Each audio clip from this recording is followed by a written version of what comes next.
Were tired last night, emotionally drained. More specifically, LeBron. You may recall he and his wife did have a baby earlier this week, and he was literally playing with the weight of a city on his shoulders. So the question is, can they turn things around against Derrick Rose and the Bulls, or will they open the season 0-2? Stephen A. Smith, quite simply, who wins tonight?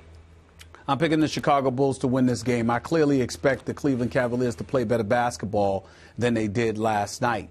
And obviously that would be good enough to make amends for their performance against the New York Knicks last night. But these are the Chicago Bulls we're talking about here. It's the team I'm picking to represent the East in the NBA Finals. Unless, with Derrick Rose capable of playing the way that he's playing, with the rest of those guys playing the way that they've been playing, and Aaron Brooks coming off the bench, and Pau Gasol giving them an offensive dimension on the front line, with Joakim Noah still being able to do what he does, with Taj Gibson coming off the bench to do what he does, with Mike Dunleavy Jr. willing to sacrifice his offensive game just to D up Melo in game one.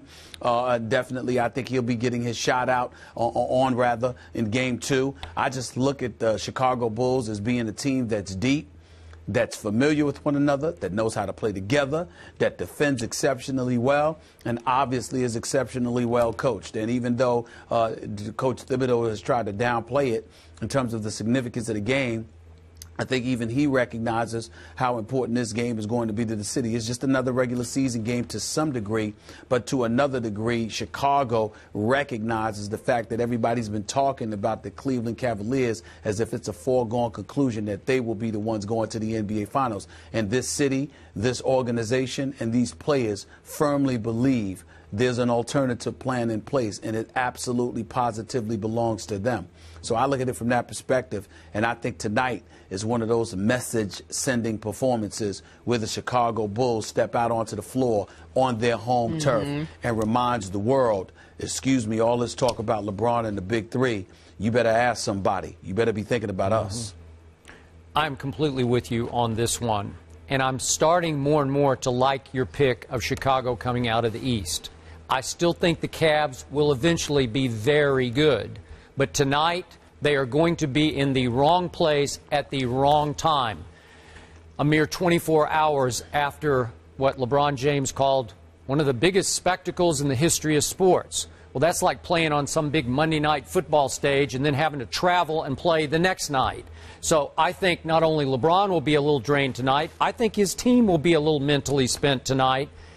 And I am with you on what I saw so far from Chicago. I didn't see Pau coming with 21 and 11. Talk about Pau. That is a whole new dimension for these Bulls.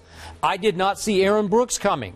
I mean, all of a sudden, after just one game, you'd have to start throwing him in the sixth man of the year conversation, because I think he could be that explosive off that bench. And remember, Stephen A., David Blatt, the new coach of the Cleveland Cavaliers, has now coached all of what? One NBA game.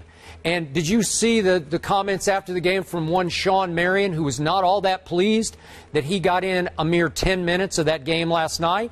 So all of a sudden, welcome to the NBA, Coach Blatt. You're going to have to start juggling some balls. Mike Miller ought to get some more minutes tonight, I hope. I'd like to see him on the floor. And Blatt admitted that he and Kyrie were going back and forth, alternating calling plays, and they weren't really on the same page. Well, that's got to get fixed, but it's going to take a little bit of time, and there's not enough time to turn around to play this team in that building on this night. Yeah, I agree with you. Okay. Don't have much to add. Let's move on to another.